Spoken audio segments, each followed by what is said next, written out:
6:42 a.m. sublevel, 3 beneath a tower made of glass and reflected sky. Fluorescent lights hum in thin tired lines overhead. The air smells faintly of concrete dust and cooled metal. A graphite gray hybrid sedan sits angled across 2 spaces, driver's door open. Interior lights glowing but tired. Claire Whitmore stands beside it, coat folded neatly over her arm. Her heels are practical, expensive, quiet. She presses the ignition again. Click. Nothing.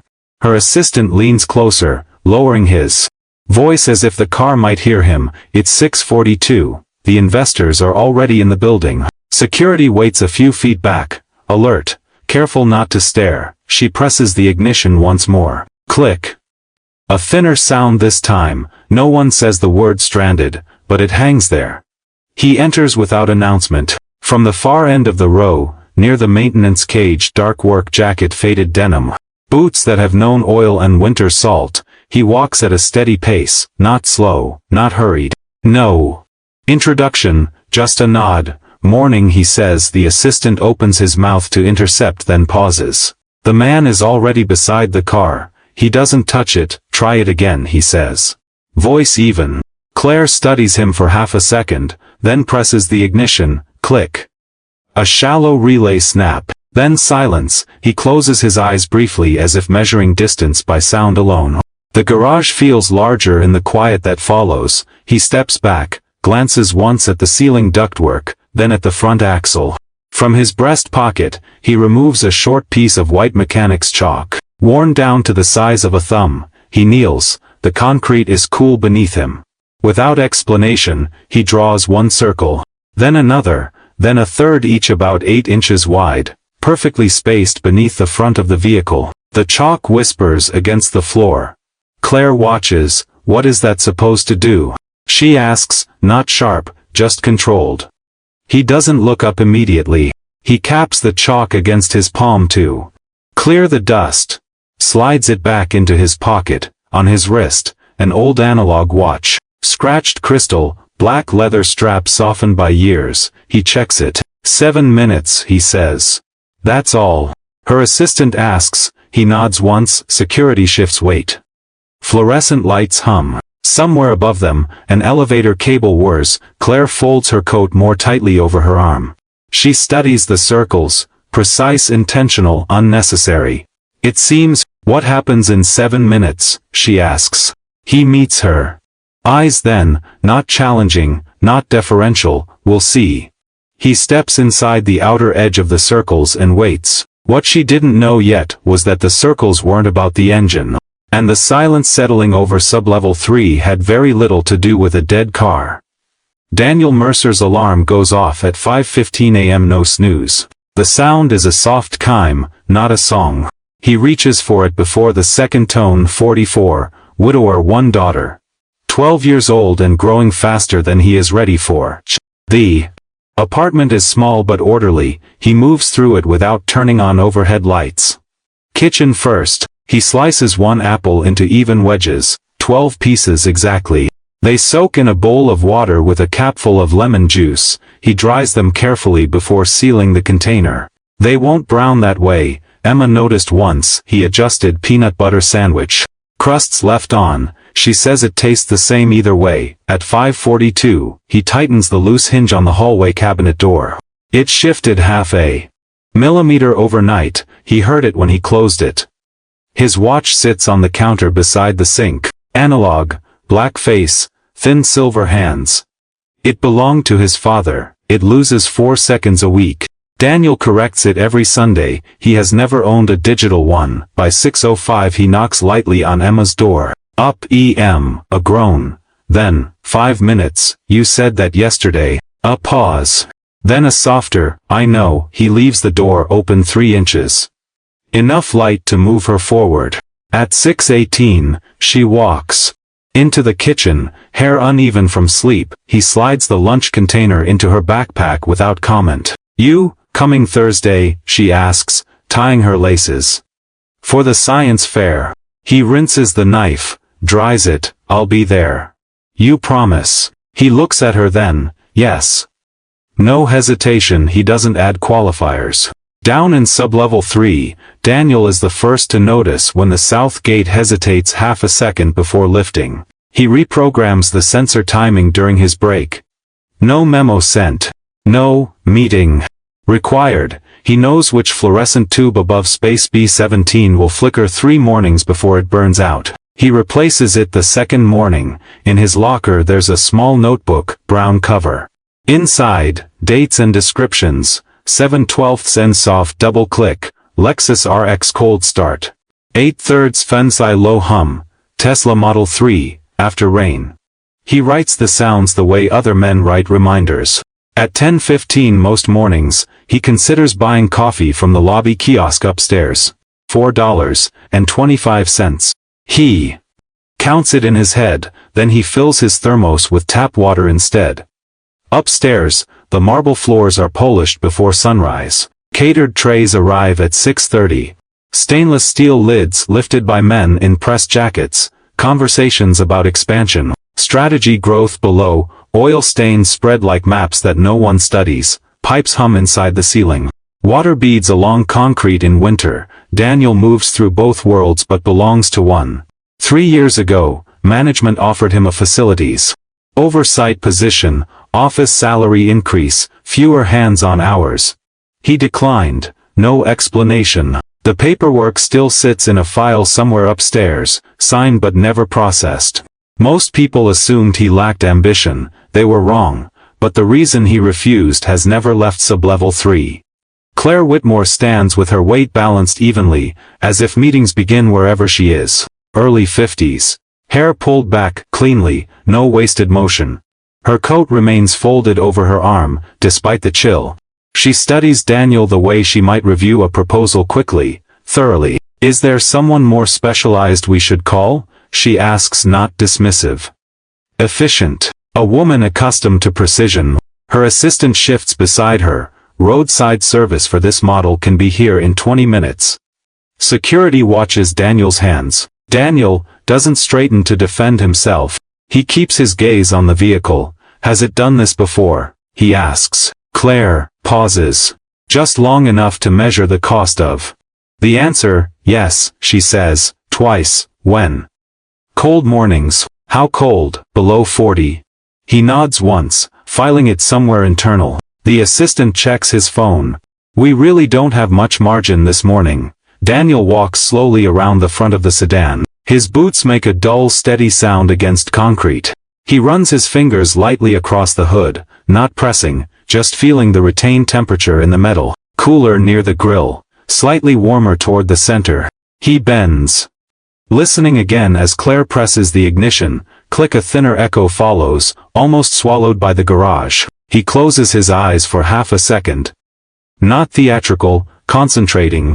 When he opens them, he notices something no one else does. Claire's left hand, the one holding her coat, trembles once. Small, controlled, it stops as soon as it begins. Stress, not fear. The kind that accumulates in increments. He straightens and steps back, looks at the front axle again. Then, briefly, at her shoes. Italian leather, minimal stitching, the kind designed to move through boardrooms without sound. They likely cost more than his monthly grocery bill, yet she is waiting, not for an assistant. Not for a tow truck for him. May I ask, he says evenly, were there any updates done recently? Software, aftermarket adjustments. Her assistant answers quickly. Standard optimization package last quarter. Claire glances at him, then back at Daniel. Yes, there was. Daniel nods.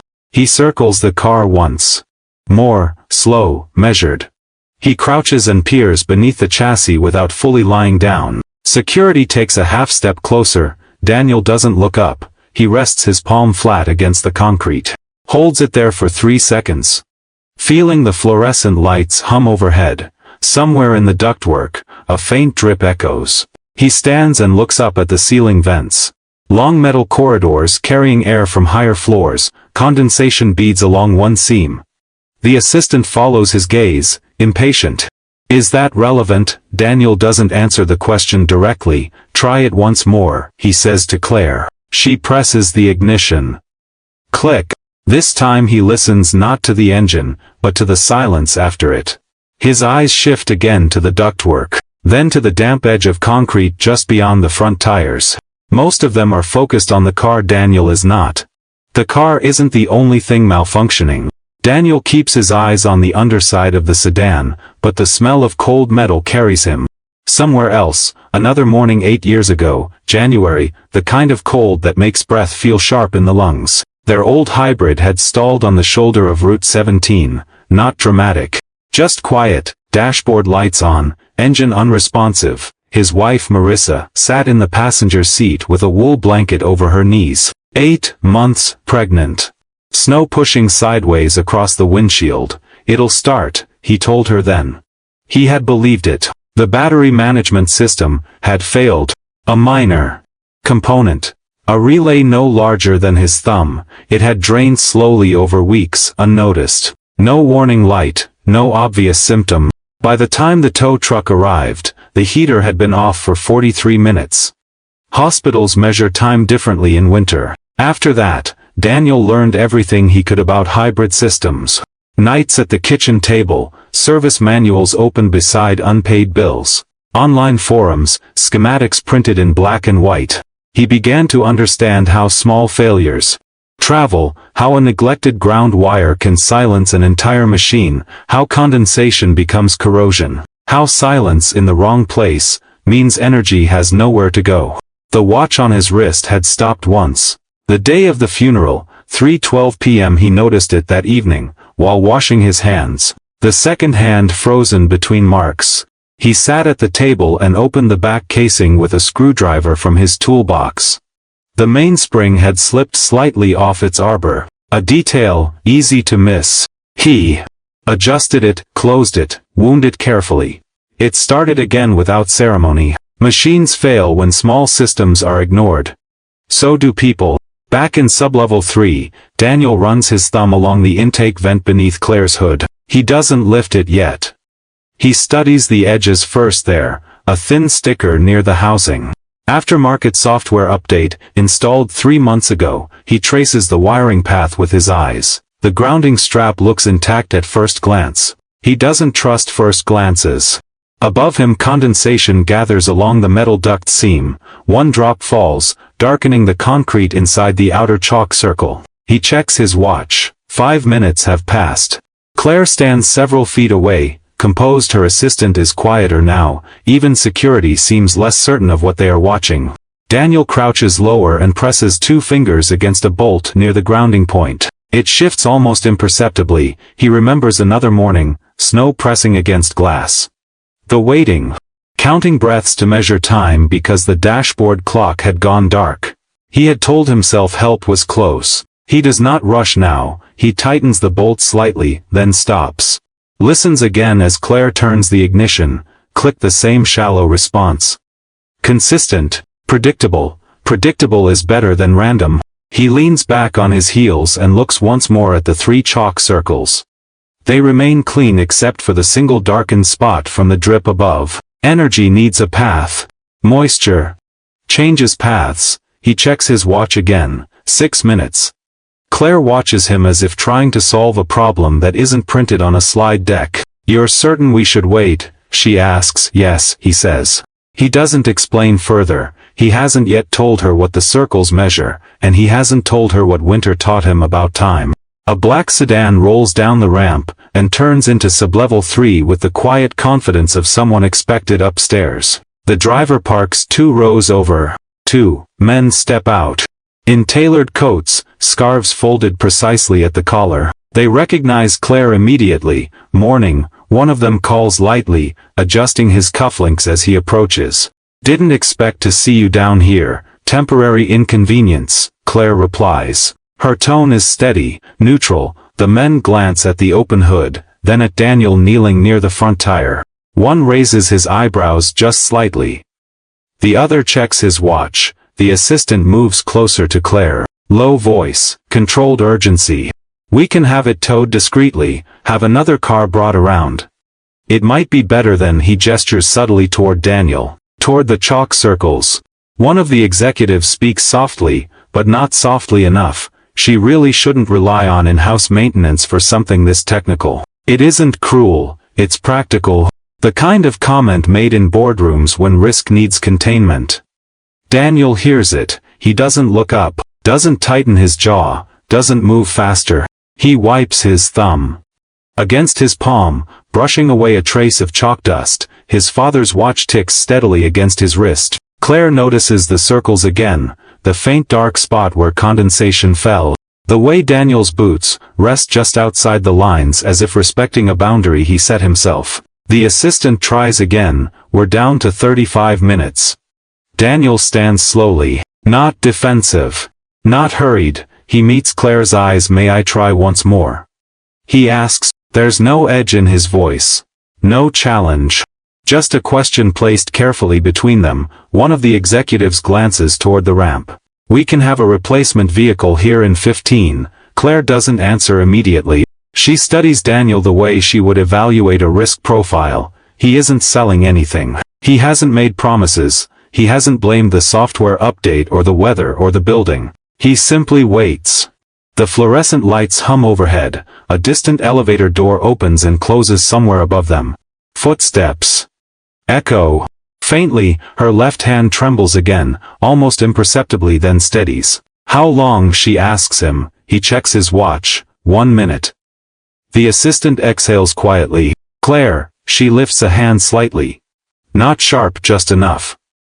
The executives step back half a pace. Observing now, Claire nods once. Yes, she says, try. Daniel inclines his head. No smile. No visible relief. He walks to the edge of the first chalk circle, pauses, looks briefly at the duct seam above. Another bead of moisture gathers but doesn't fall. He steps forward precisely inside the outer line, then the second, then the third. He positions himself at the center point, where the 3 circles nearly touch, boots aligned with the front axle. For a moment, no one speaks. He reaches down toward the grounding strap, fingers steady, as the watch on his wrist marks the final seconds of the 7th minute. Daniel crouches inside the innermost circle, and rests one hand flat on the concrete. For vibration, he says. Quietly, almost to himself, he taps the floor once. It settles strongest here. No one interrupts. He points upward without fully looking. Cold air drops from that vent. It pools along this line. His finger traces the outer chalk edge, where the concrete is faintly darker. Then he touches the thin grounding strap near the chassis, and current disperses into damp concrete faster than dry. The assistant blinks. One of the executives shifts his weight. Daniel adjusts the strap slightly, rerouting it half an inch away from the condensation path. He tightens a small bolt that appears secure until you try to move it. It turns another quarter rotation. That software update increased sensitivity, he adds. Doesn't take much now. He wipes his hands on a folded cloth from his back pocket. No flourish. No explanation, beyond what's necessary. He stands and steps backward, out of the circles. Now, he says. Claire moves to the driver's seat. The door closes, with a controlled thud. For a brief second, the garage returns to the same hum it had before. She presses the ignition. A pause. Then the engine turns over smoothly, not loud, just alive. A low, confident hum filling the concrete space. No one speaks. The executives look at each other, recalculating. The assistant lowers his phone slowly. Security eases his stance. Claire keeps her hands on the wheel for an extra beat, listening as if she expects it to falter. It doesn't. She turns the engine off, then on again. Immediate response. Daniel watches the floor, not her reaction. Silence spreads through sublevel 3, different now. Not tense, measured. Wealth had waited, skill had answered. Claire steps out of the car. She closes the door carefully, as if acknowledging something precise. Thank you, she says. He nods once. It should hold. Should? One executive asks, lightly. Daniel meets his eyes without defensiveness. For now. Claire studies him. For now. He glances toward the ductwork, again, then at the faint moisture line creeping along the concrete beyond the chalk. The environment hasn't changed, he says, only the connection. The assistant opens his mouth, then closes it. Claire looks down at the circles, already smudging at the edges from passing footsteps. You knew exactly where to stand, she says. Daniel picks up the small piece of chalk from his pocket, and turns it once between his fingers. Yes. He slips it back into his jacket. But as the engine continues its steady hum, he watches the ceiling vent instead of the car, because the engine starting isn't the real issue. The engine settles into a smooth idle, almost polite in its confidence. Daniel waits until the sound feels stable, then says quietly, "This will happen again." One of the executives exhales through his nose. "It's running." Yes, Daniel agrees it is. Claire studies him. "You're saying this isn't resolved?" He shakes his head once. "I rerouted the grounding path. But the moisture pattern hasn't changed." He gestures toward the ductwork above them. A thin seam runs along the metal corridor, beads of condensation forming at regular intervals. In colder mornings, warm air from upper floors meets the concrete temperature down here. The vapor settles. He points to the faint dark arcs along the floor. It's not visible until it accumulates. The assistant folds his arms, and that affects vehicles. Hybrids are sensitive, Daniel says, especially after software optimization. The grounding systems look for stability. If current disperses unevenly, the control module prevents ignition. The executive nearest the ramp tilts his head. So it's not the car. No. It's the building. Daniel doesn't answer immediately. He chooses his words carefully. It's the interaction between them. Claire's gaze shifts upward, following the length of the duct. She takes a step back, scanning the ceiling line across the entire sublevel. How many vehicles are at risk? She asks. Daniel doesn't soften the answer. All of them that rely on electronic ignition thresholds, which is most of this level. A faint tightening crosses her face. And worst case. He looks at the damp concrete, then back at her. If condensation reaches exposed wiring over time, corrosion accelerates. Resistance builds, heat follows. The assistant's voice lowers. Fire. It's unlikely, Daniel says evenly, but not impossible. Silence returns, heavier than before. A second car pulls into the level. A silver electric sedan. The driver glances curiously at the gathering, then parks farther away. Claire turns fully toward Daniel now. The earlier distance between executive and maintenance narrows by a degree. You've documented this? She asks. Yes. Where? In my logs. He walks to the maintenance cage, and retrieves a small brown notebook from his locker. The cover is worn at the corners. He hands it to her without ceremony. She flips it open. Dates. Times. Notes, written, in steady block. Letters. 12/3 CV condensation line extended to B12, increased drip frequency, 12/19/72 ignition hesitations, cold start, below 38 degrees Fahrenheit. 1/7 side reported moisture pooling to facilities email. Her assistant leans closer. We don't have those flagged. Daniel says nothing. Claire turns a few more pages. The entries go back months. Measured, consistent, no dramatics. Just observation. You reported this, she says. Yes. To whom? Facilities director twice.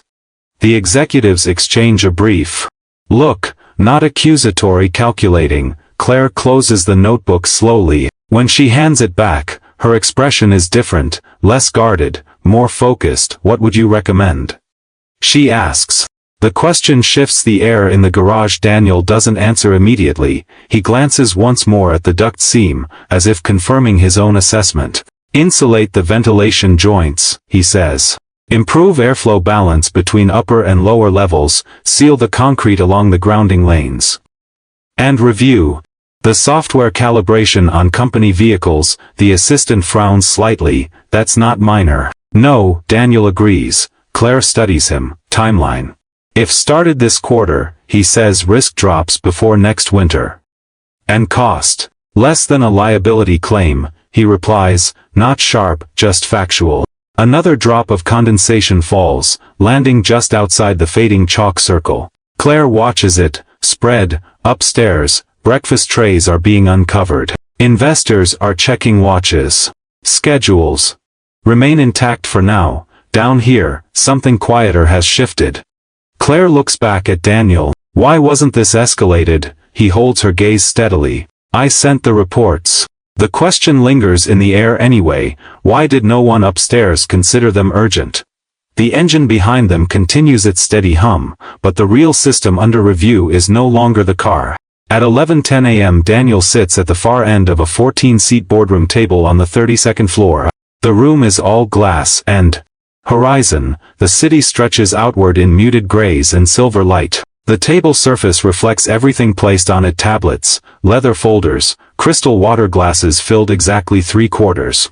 Daniel's coveralls are clean, not new. The faint outline of former oil stains remains if you look closely. His boots are polished, but still work boots.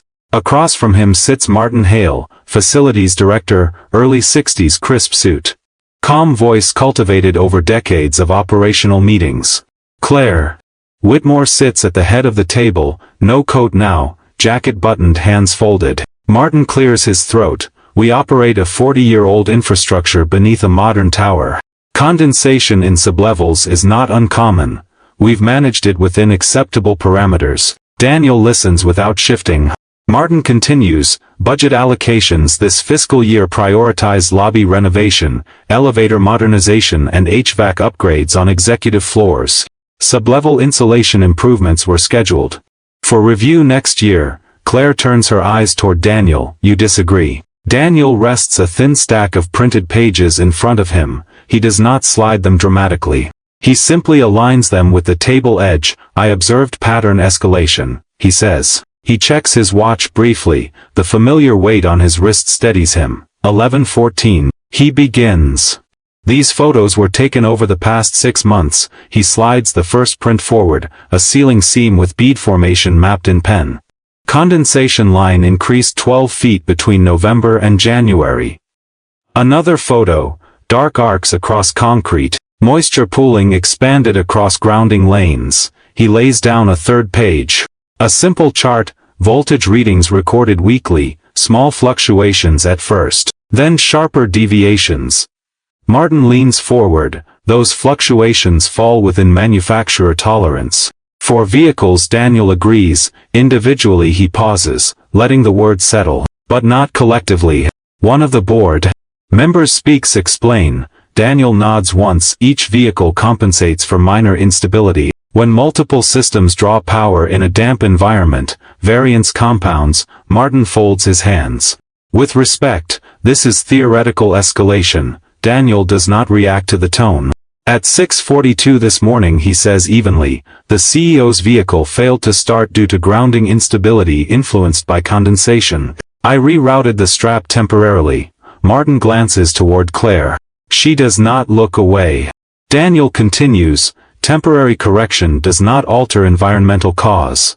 Martin's jaw tightens slightly. We receive hundreds of maintenance observations annually. We triage based on impact.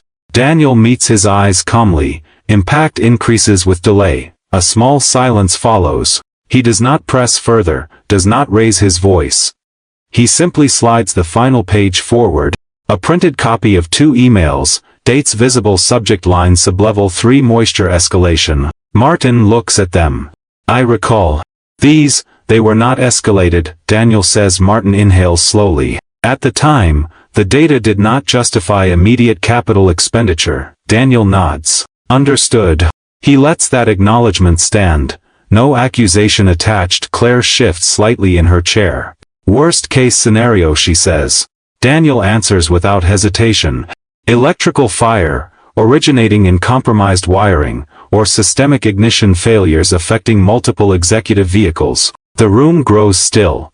Outside the glass walls, traffic moves in thin distant lines. Martin adjusts his cuff. The probability is not 0. Daniel finishes gently. He places both palms flat on the table, not claiming space, just grounding himself. Maintenance delayed becomes risk multiplied, he says. The sentence lands without flourish. No one speaks for several seconds. Claire looks at the photographs again, then at Martin, then at Daniel. Cost projection.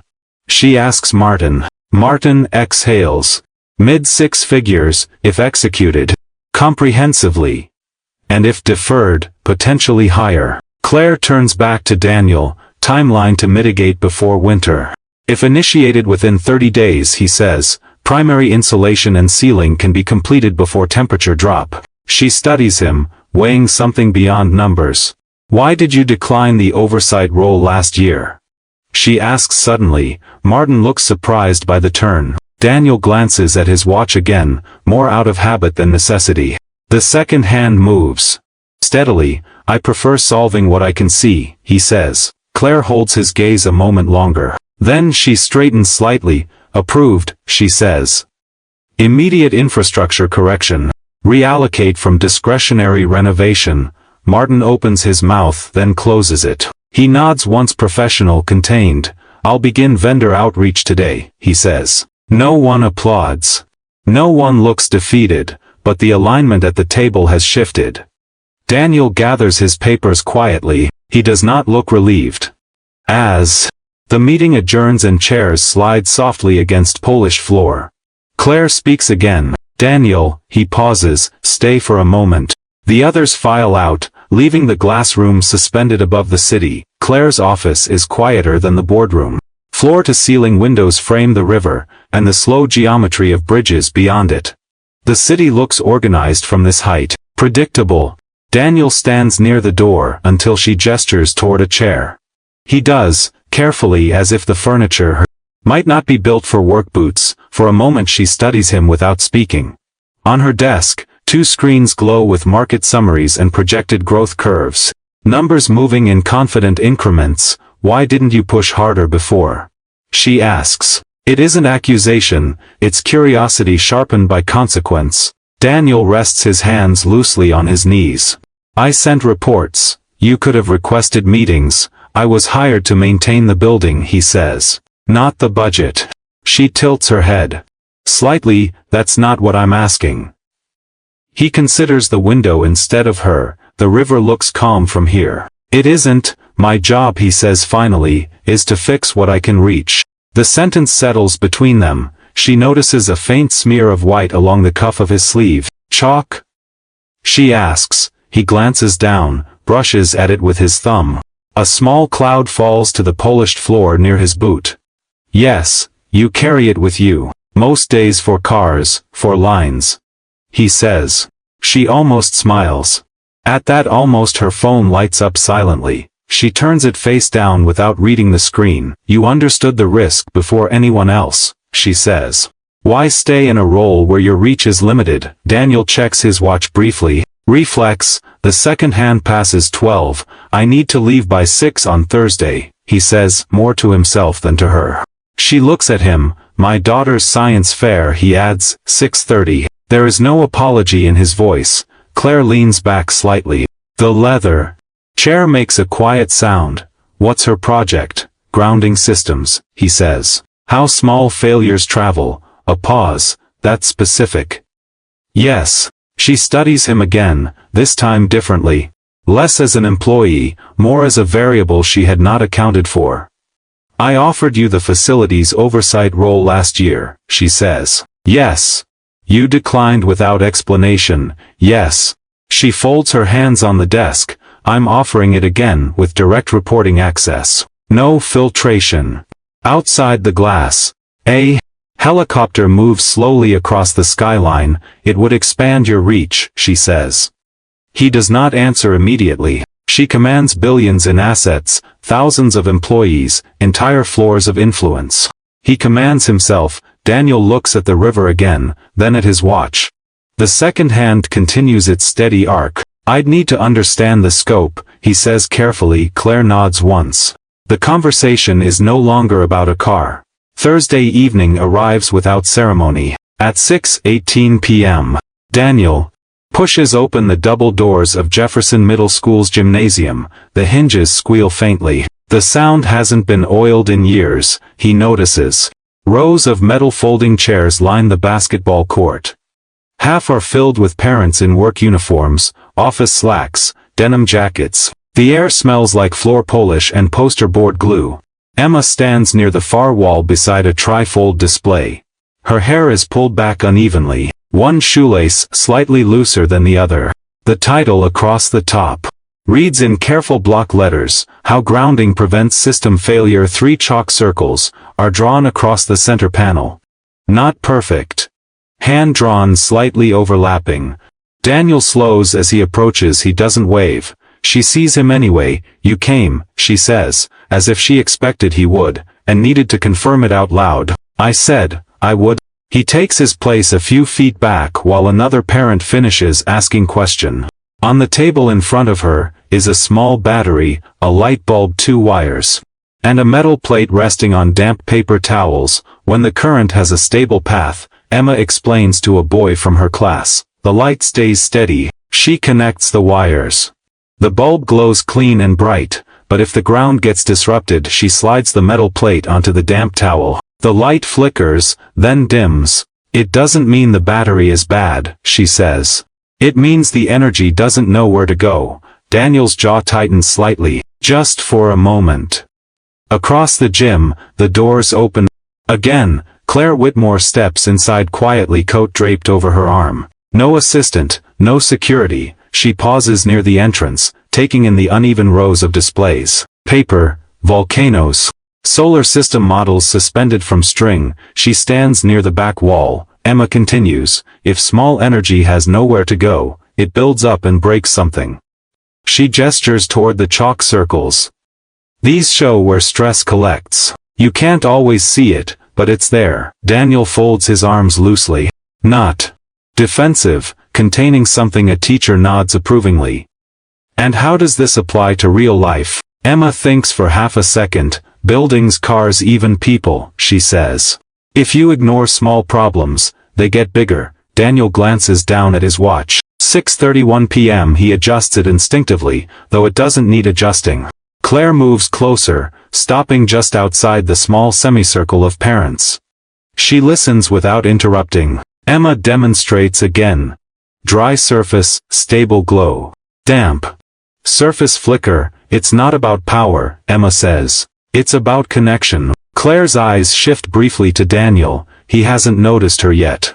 Emma finishes her explanation and looks toward him automatically, checking. He nods once. Approval contained in the smallest movement. That's when he sees Claire.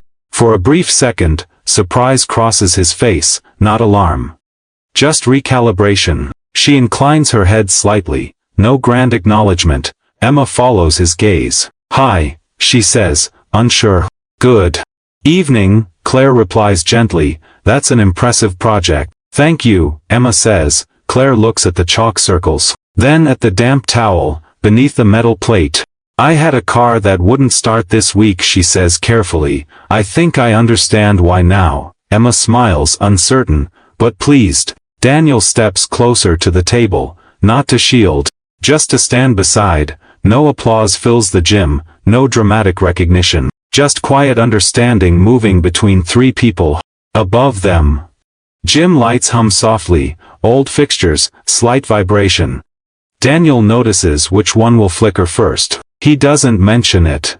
Instead, he stands there while his daughter explains grounding to a woman who commands glass towers. And for the first time that week, nothing in the room feels unstable. 3 weeks later, sublevel 3 sounds different. The hum is deeper now, layered with the steady rhythm of impact drivers, and the hollow knock of insulation panels, being secured along the ventilation seams. Orange safety cones line the outer lanes. Temporary lighting casts a warmer tone across the concrete. Daniel stands near a portable drafting table, set up beside the maintenance cage. Rolled schematics are clipped at the corners to keep them flat. He traces a line with a pencil, then adjusts a measurement by ½ an inch. The same watch rests on his wrist. The leather strap shows a faint new crease. Time moves the same way it always has. 2 contractors wait for his confirmation before sealing a section of ductwork. He climbs a short ladder himself to check the joint alignment, runs his fingers along the insulation seam, presses lightly. "Shift it 2 millimeters, he says. They do. Above them, new thermal wrap absorbs what used to gather and drip. An executive sedan rolls down the ramp. The driver slows, noticing the construction. He recognizes Daniel and lowers the window. "Morning, Daniel." No hesitation in the greeting now, no uncertainty about who is in charge of the space. "Morning," Daniel replies. The sedan parks in its usual spot. The engine turns off without incident. Claire's car appears a few minutes later, same graphite gray finish. Same controlled glide into the level. She parks in the exact space where the circles had once marked the floor. The concrete there has been sealed and resurfaced. Clean, even. She steps out, closing the door gently. She takes in the insulation along the ducts, the sealed expansion joints, the subtle redirection of airflow vents.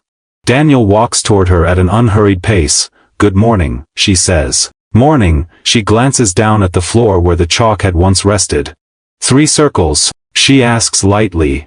There is no audience this time, no investors, no tension pressing against the air. He follows her gaze to the clean concrete. "Only when needed," he says. A faint smile touches her mouth, not wide.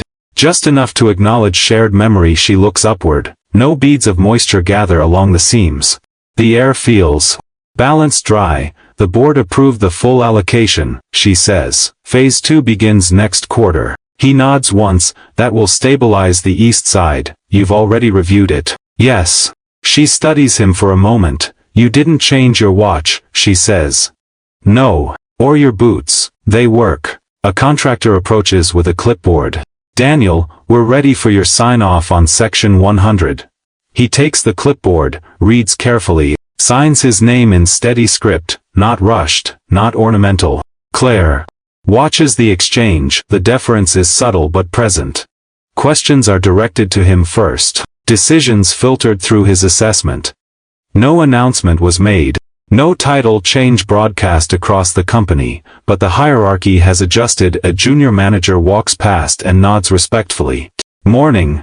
Daniel returns it without altering his stride. He hasn't added volume to his voice, hasn't claimed space beyond what's required. He simply stands where the current runs most steadily. Claire walks back toward her car. She pauses before getting in. "I'm glad you didn't push harder," she says quietly. He looks at her. "You were waiting for someone to listen," she adds. He considers that. Then gives a small shake of his head. "I was fixing what I could reach." She holds his gaze a second longer. Then she gets into the car and presses the ignition. The engine responds immediately. Smooth. Uncomplicated. As she drives up the ramp toward glass and sky, Daniel looks once more at the sealed concrete where 3 circles had once been drawn. There is no trace of them now, and none are needed. The alarm sounds at 5:15 a.m. Daniel reaches for it before the second chime. The apartment is quiet in the soft blue of early light. He moves through the kitchen without turning on the overhead fixture. Cabinet knife, cutting board, 1 apple, 12 slices. He soaks them in lemon water, dries them carefully and places them into the container.